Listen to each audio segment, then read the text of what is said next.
2 मार्च 2016 की रात दिल्ली का हवाई अड्डा रात के लगभग 11:30 बजे थे।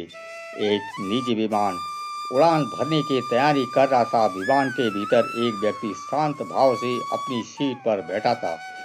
उसके चेहरे पर हल्की मुस्कान थी, किंतु मन के भीतर अनेक तूफान चल रहे थे। यह व्यक्ति कोई साधारण आदमी नहीं था, यह था विजय माल्या। वही विजय माल्या जिसे कभी अच्छे समय का सम्राट कहा जाता था। वही व्यक्ति जिसके पास अरबों रुपयों की संपत्ति थी, जिसने भारत के सबसे बड़े उद्योगपतियों में अपना स्थान बनाया था, और वही व्यक्ति जिसके बाद में देश के बैंकों का हजारों करोड़ों रुपया बकाया रह गया। विमान की रोशनियां बंद हुई और वह आकाश की ओर उड़ चला। विजय माल्या ने अंतिम बार भारत की धरती की ओर देखा। शायद उसे आभास था कि यह विदाई बहुत लंबी होने वाली है। उसे यह भी पता था कि उसकी यह उड़ान उसके जीवन की सबसे चर्चित घटनाओं में से एक बन जाएगी। लेकिन इस कहानी की शुरुआत उस रात से नहीं होती जिसकी शुरुआत होती है वर्ष 1955 से। भारत के एक समृद्ध परिवार में एक बालक ने जन्म लिया। उसका नाम रखा गया विजय माल्या। उसके पिता विट्ठल माल्या एक प्रतिष्ठित उद्योगपति थे।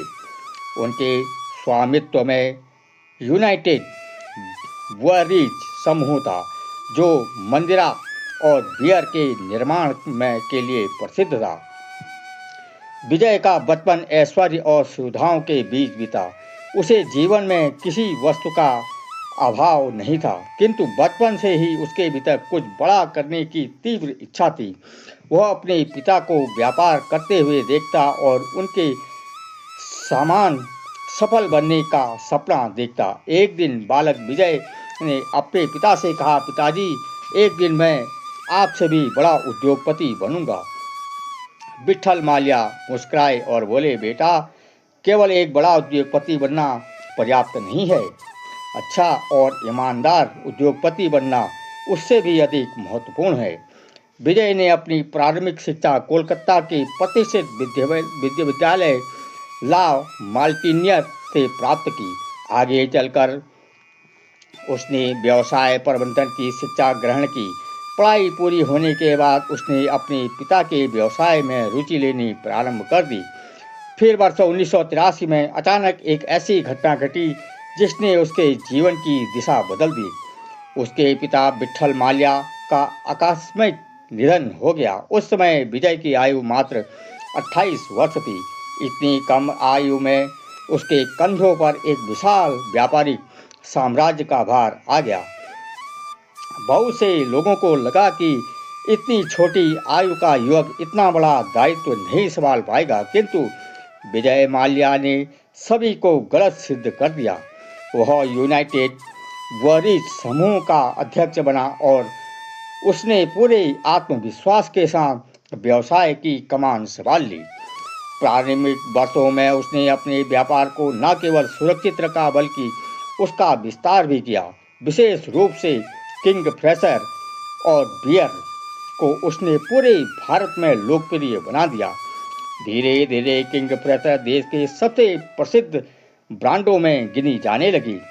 हर सफलता के साथ विजय माल्या का आत्मविश्वास बढ़ता गया। उसके मन में यह विचार गहराने लगा कि अब उसे केवल एक सफल उद्योगपति नहीं बल्कि देश का सबसे बड़ा उद्योगपति बनना है। उसे यह ज्ञात नहीं था कि यही महत्वाकांक्षा एक दिन उसके पतन का कारण बनेगी। वर्ष 2003 की बात है। विजय माल्या अपने निजी विमान में यात्रा कर रहा था। यात्रा के दौरान उसके मन में एक विचार आया, क्यों ना मेरी अपनी विमान सेवा हो। उसने अपने सहयोगियों से इस विषय पर चर्चा की। कई लोगों ने उसे सावधान किया, विमान सेवा का व्यवसाय अत्यंत कठिन है। भारत में अनेक कंपनियां इस क्षेत्र में असफल हो चुकी हैं। लेकिन विजय माल्या का उत्तर स्पष्ट था, जो लोग व्यवसाय करना नहीं जानते वे असफल होते हैं, मैं अलग हूँ। उस समय भारत में हवाई यात्रियों की मांग तेजी से बढ़ रही थी। मध्यम वर्ग के लोग भी अब विमान से यात्रा करने लगे थे, किंतु या तो टिकट अत्यधिक महंगे होते थे या यात्रियों को सीमित सुविधाएं मिलती थी। माल्या ने सोचा कि यदि वह ऐसी विमान सेवा आरंभ करे जो यात्रियों को विलासिता का अनुभव कराए और साथ ही अपेक्षाकृत कम किराया भी ले, तो लोग उसे अवश्य पसंद करेंगे। इसी विचार के साथ वर्ष 2005 में किंगफिशर एयरलाइंस की स्थापना हुई। शुरुआत में कुछ सीमित मार्गों पर उड़ान आरंभ की गई। यात्रियों को उत्तम भोजन, आरामदायक सीटें, व्यक्तिगत मनोरंजन की सुविधा और उत्कृष्ट सेवा प्रदान की गई। लोगों ने इसे कई नई विमान सेवा का खुले दिल से स्वागत किया। कंपनी का नारा था, अच्छे समय की उड़ान। कुछ ही महीने में किंगफिशर एयरलाइंस देश भर में लोकप्रिय हो गई। पहले 6 महीने में लाखों यात्रियों ने इसकी सेवाओं का उपयोग किया। इस सफलता से उत्साहित होकर विजय माल्या ने और अधिक विमान खरीदने का निर्णय लिया। उसे विश्वास था कि अब उसके लिए कोई लक्ष्य असंभव नहीं है। यहीं से उसकी असफलता का सबसे चमकदार और साथ ही सबसे खतरनाक अध्याय आरंभ हुआ। वर्ष 2006 तक किंगफिशर एयरलाइंस भारत की सबसे चर्चित विमान सेवाओं में शामिल हो चुकी थी। व्यापार तेजी से बढ़ रहा था। कंपनी का मूल्य हजारों करोड़ों रुपयों तक पहुंच गया था।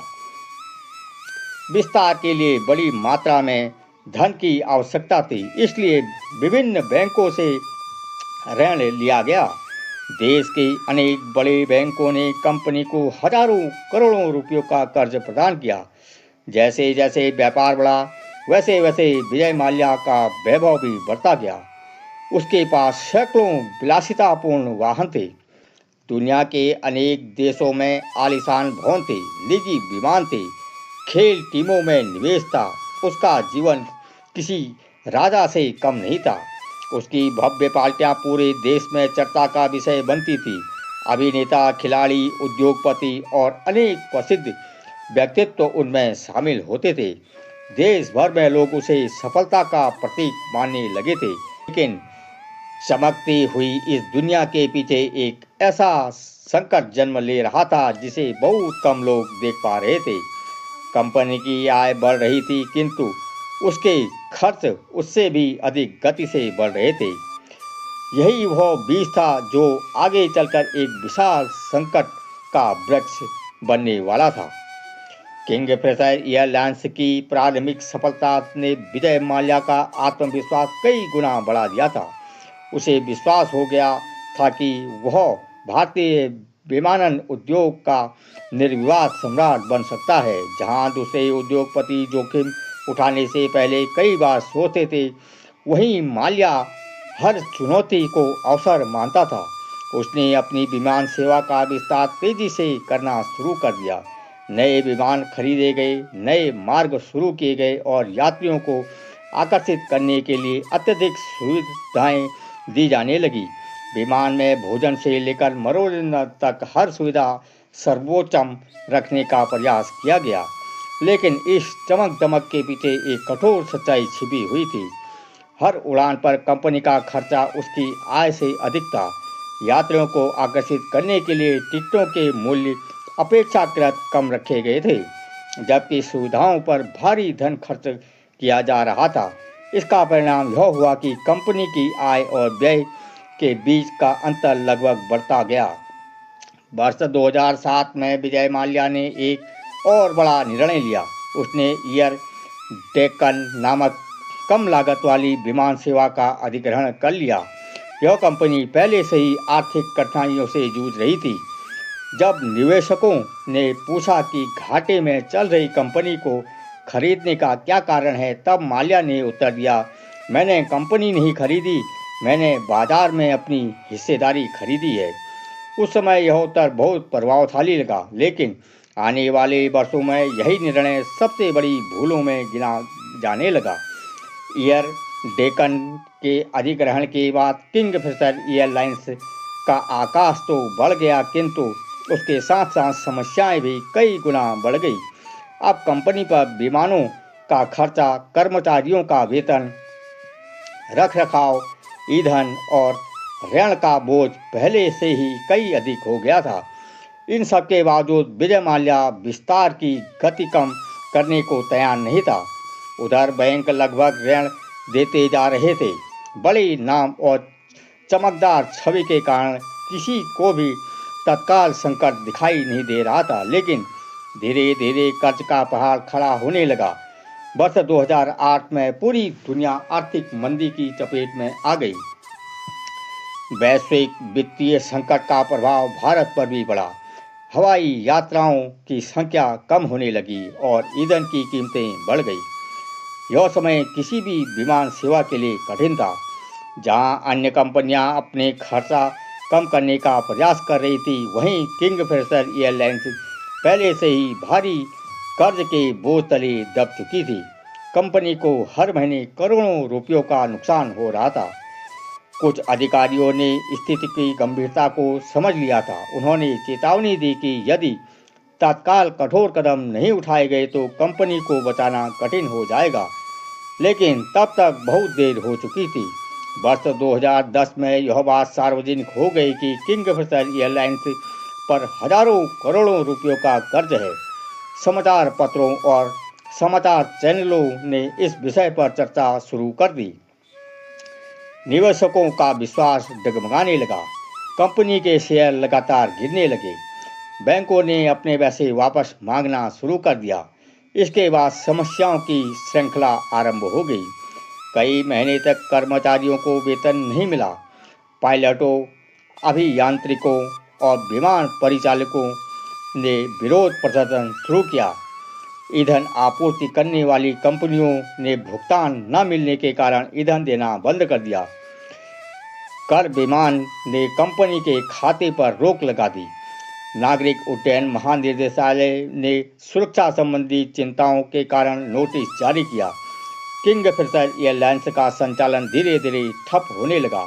अंततः वर्ष 2012 में कंपनी का उड़ान एयरलाइंस रद्द कर दी गई।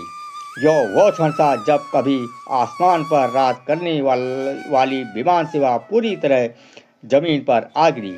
विजय माल्या ने कंपनी को बचाने की अनेक कोशिश की। उसने संपत्तियां बेचने का प्रयास किया, निवेशकों को मनाने की कोशिश की और बैंकों से अतिरिक्त समय मांगा, लेकिन अब कोई भी उसकी बातों पर विश्वास करने को तैयार नहीं था। फरवरी 2000 साल में बैंकों ने उसे जानबूझकर ऋण न चुकाने वाला घोषित कर दिया। अब कानूनी कार्रवाई का मार्ग खुल चुका था। केंद्रीय अन्वेषण ब्यूरो और प्रवर्तन निर्देशालय ने उसके विरुद्ध जांच आरंभ की। अदालतों में मामला चलने लगा और तभी विजय माल्या ने वह निर्णय लिया जिसने पूरे देश को चौंका दिया। 2 मार्च 2016 को विजय माल्या भारत छोड़कर लंदन चला गया। उस समय उसके विरुद्ध जांच चल रही थी और गिरफ्तारी की संभावना बढ़ती जा रही थी। देश से बाहर जाने के बाद उसने ब्रिटेन में रहना शुरू कर दिया। जब यह समाचार सामने आया कि हजारों करोड़ों रुपयों के ऋण विवाद के बीच वह भारत छोड़ चुका है, तब पूरे देश में तीखी प्रतिक्रिया शुरू हो गई। बैंकों का लगभग 9,000 करोड़ रुपये से अधिक का बकाया धन फंसा हुआ था। हजारों कर्मचारी बेरोजगार हो चुके थे। कई कर्मचारियों को महीनों का वेतन नहीं मिला था। कुछ लोगों ने अपने बच्चों की पढ़ाई रोक दी तो कुछ अपने परिवार की आवश्यकताएं पूरी करने में भी असमर्थ हो गए। उधर भारतीय सरकार ने विजय माल्या को वापस लाने के लिए कानूनी प्रक्रिया शुरू की। अदालतों ने उसे भगोड़ा आर्थिक अपराधी घोषित कर दिया। उसकी अनेक संपत्तियां जब्त की गई। कई महंगी कारें, भवन और अन्य संपत्तियां नीलाम कर दी गई। भारत ने ब्रिटेन से उसके प्रत्यारोपण की मांग की। ब्रिटेन की अदालत ने वर्षों तक इस विषय पर सुनवाई होती रही। विजय माल्या लगातार विभिन्न कानूनी उपायों का उपयोग करता रहा, जिससे प्रक्रिया लंबी होती गई। समय बीतता गया, लेकिन यह मामला भारत के इतिहास के सबसे चर्चित आर्थिक मामलों में से एक बन गया। विजय माल्या की कहानी केवल एक व्यक्ति की सफलता और असफलता की कहानी नहीं है। यह अनियंत्रित महत्वाकांक्षा, अत्यधिक ऋण और गलत निर्णयों की कहानी भी है। पहली सीख यह है कि किसी भी व्यवसाय का विस्तार उतना ही करना चाहिए जितना वह आर्थिक रूप से संभव हो सके।